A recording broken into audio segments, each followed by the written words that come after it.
Seperti yang ditulis oleh Stephen Levitt dalam buku How Democracy Die itu. Kapan sih demokrasi itu mati? Demokrasi itu mati ketika cita rasa kita tentang demokrasi hilang. Dan itu yang menurut saya hilang sekarang ini. Kita ini cita rasa demokrasinya itu sudah hambar.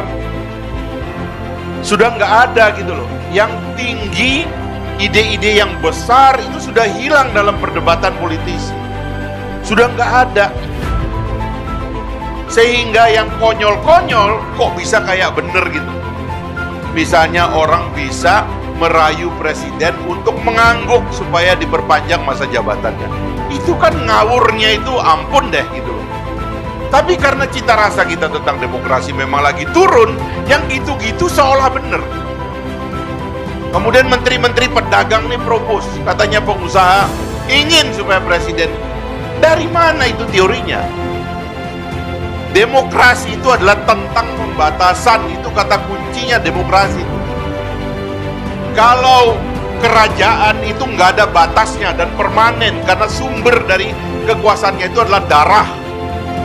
Selama dia mengandung darah seorang raja, maka dia adalah raja sampai kapanpun.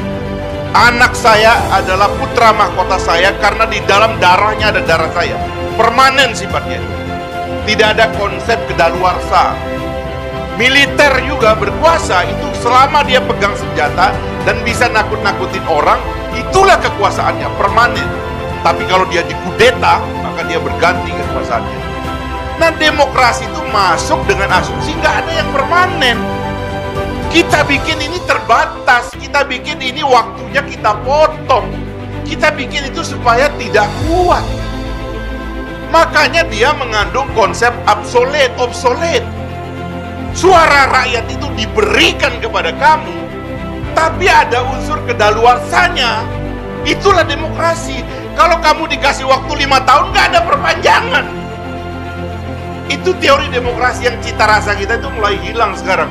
Ini orang ngomong perpanjangan. Pemilu pakai suara yang sudah obsolet 5 tahun lalu. Macam-macam. Ini semua tentang hilangnya cita rasa kita tentang kebebasan dan demokrasi. Ini yang kita cemaskan.